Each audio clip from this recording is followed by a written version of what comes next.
If our whole program is just the variable x, then when we try to interpret it, we will get a free variable error. And that's a kind of error that we can rule out from the type checker. X by itself should just have no type. On the other hand, if we have x in the body of a function, and if we've specified the type for the argument of the function, and that argument is x, then we can know that x in the body should have that type. In this case, I've declared x to be an argument of type Boolean, so x can be used as type Boolean. Overall, that means this function expression will have type Boolean arrow Boolean. That's because we take the argument type and put it on the left, and we take the body's type and put it on the right. It doesn't have to be an immediate use of x, of course. We could have it nested in some expression, like here we've got an if. Since x is declared to have type Boolean, then we can type check this x as Boolean. 1 and 2 have type int. Overall, that if expression has a valid type int, and now that is the type of the body. So the type of the function overall is Boolean arrow int. So how is it that we get information about the x argument down to uses of x? Well, we've seen this sort of thing with interpret. We're going to do something similar with type check, which is we'll have an environment. I'm going to abbreviate the environments with gamma, because that's the traditional abbreviation. I'll write E for expressions and tau for types. So this will just make our rules even more compact.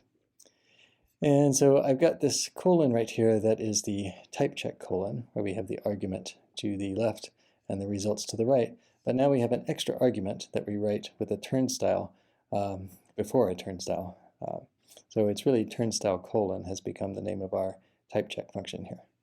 So turnstile colon takes two arguments, an environment and an expression, and it produces a type here.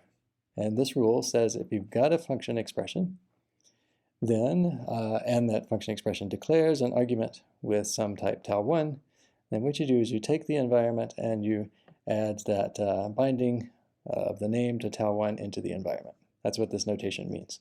So this is how we write extend div and these type checking rules.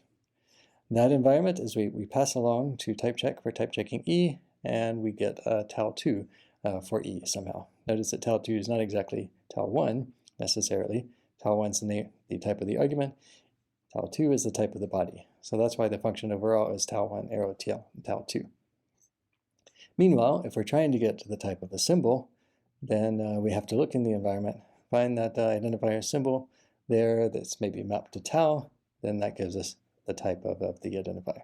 So this is two rules, the rules for identifier, the rules for functions here. So using these rules, if we tried to match x to this rule here, but the environment is empty, then we can't find x over here, and so we're not able to produce a tau over here. That x by itself will have no type, which is what we wanted because it's a free x. On the other hand, if we had this function that takes an x and returns x, then we can type check the body x in an environment that maps x to Boolean, and of course, now we can use that first rule up there. We can find x in the environment to say that it has type Boolean. That's the type of the body expression. Meanwhile, x was the type of the argument. So that's how we get the type for that function expression. And just as one more example, our function that has an if inside, that works because we add x mapped to Boolean into the environment, type check the body if. When we type check the body if, we need to type check the test, then and else positions. And as we do that, we're going to pass along the same environment to each of those. So in the test position, we'll see the environment that has x in the Boolean. So really this means we need to revise all of our existing rules to be type check with an environment, the turnstile colon, for all of our basic things like numbers. It doesn't matter what the environment has, and the same for Booleans. When we're trying to type check arithmetic, then we pass along the same environment gamma to each of the recursive calls, and the same for if.